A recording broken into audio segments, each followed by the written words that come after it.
Hey guys, Randy Sullivan here, Florida Baseball Ranch. I think we can all agree that if you want to be a better baseball player, if you want to be a better hitter, a pitcher, or a throwing athlete, you could probably benefit from being a better athlete. A lot of people think that you can learn to throw harder or learn to hit the ball better by simply changing your mechanics. Well, it's a part of it, but it's a small part when compared to the overall athleticism that has to undergird or surround actually the whole thing.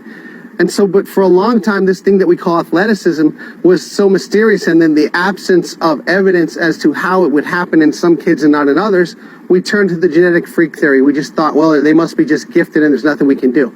But as we began to study Franz Bosch's material and began to get deeper and deeper into the science of motor learning and skill acquisition, we now understand that this thing they call athleticism is something that can be trained if we understand its fundamental components. And here they are. What I'm going to do right now is give you the definition of this thing they call athleticism, and then I'm going to break it down into its parts and explain each one, and then you'll understand how it now can be trained, and now we know how to do it. And that is why our guys are becoming such elite throwing and hitting athletes. They're just making progress like never before. I want to share that with you. So the definition of athleticism is this.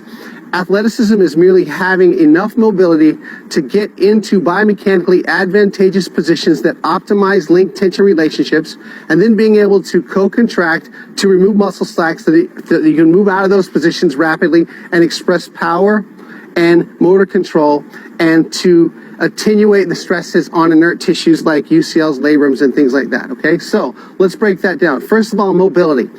We know that you have to have adequate range of motion to get your body into positions that optimize your performance, that optimize your ability to express power. But for a long time, people neglected that. When we got into working on that several years back, it was going great. But then I noticed two things. One, people went a little too far. A lot of people are going way too far and spending hours upon hours working on mobility, trying to get more and more and more range of motion in joints. Well, let me tell you, more is not better. There are a lot of great performing athletes that aren't exactly flexible like a gymnast. They're not as mobile as a gymnast, but what they do have is control of what they have. So I would rather you have more control of less mobility than to be more mobile and have less control of it. So too many people, I think, are wasting a lot of time doing passive stretches that add range of motion to joints that we now don't have motor control of, which is both unproductive and oftentimes not safe. So that's the mobility part. You have to get into these positions. You have to be able to get into these positions. Next, you have to have the ability to optimize link-tension relationships. What does that mean? Well, every muscle or group of muscles has a length at which it's most strong. My biceps are weak here because they're too long. They're weak here because they're too short. But in the middle, they're very strong. And so what we have to do is in these dynamic positions, as we're moving through and to and through these positions, we have to be able to find optimal length. And each guy's optimal length is a little bit different. There's no set place. Aroldis Chapman gets so far into his glutes that he has a lot of flexion in his back leg and hip.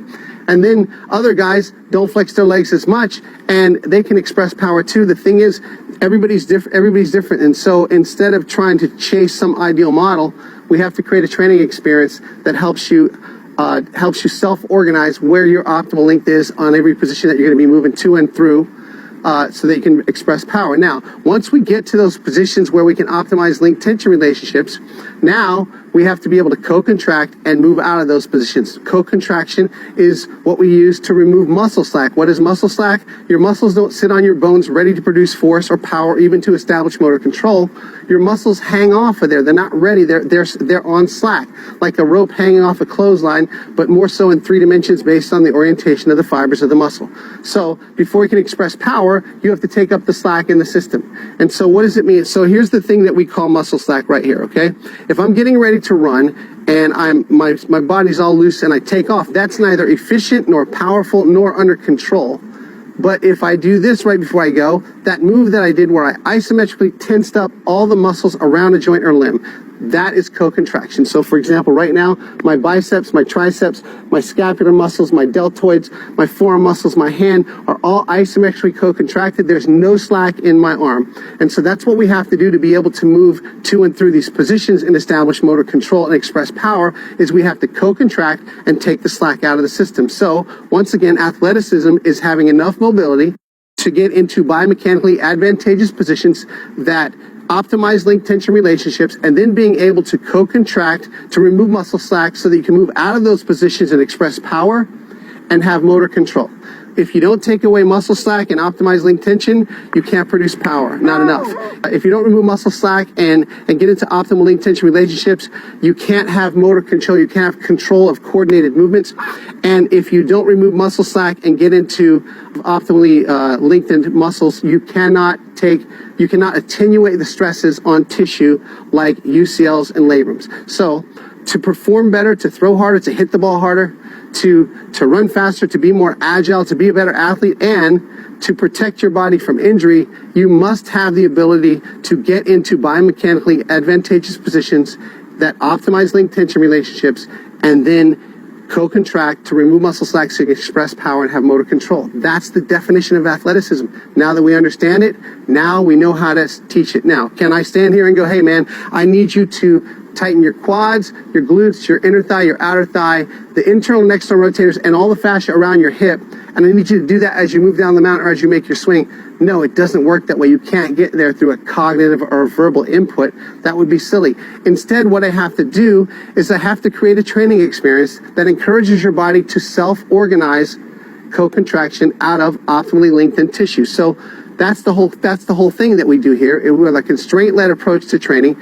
We set up training situations that encourage your body to optimize its link tension relationships and then to be able to co-contract, to express power and have motor control of that. And when we do that, when we do our thorough assessment and we identify where are you unstable, where are the instabilities in the system, and then we challenge them with more instability, they self-organize to stabilize themselves. That's the nature of dynamic systems theory. That's how we operate. That's what savage training is all about. Specific adaptation through variability attractors and goal-directed experiences. We attack unstable movements in our weight room. We attack it in our drill work, in our skill work. We attack it in our recovery. We attack it in our warm-ups. We attack it in our movement enhancement or our mobility exercises. It's a global approach that gives us a solution to a complex problem. We're not going to find linear relationships here. We have to attack it globally, and that's what we do here. We want to encourage you to get involved. Give us a call at any time, 866-STRIKE-3, 866-787-4533. We'll tell you all about it. We'll arrange for you to come down here and let us do an evaluation on you, and we'll find out where you're unstable, and we'll help you address those instabilities with world-class training processes that help you get where you want to go. You'll throw the ball harder. You'll hit the ball harder. You'll have better command. You'll be safer. You'll be more healthy. You'll be less likely to become injured, and we'll help you get to where you can throw enough to get better and where you can hit enough to get better. And we'll do that through this savage training experience. We want to invite you to come here. Give us a call anytime.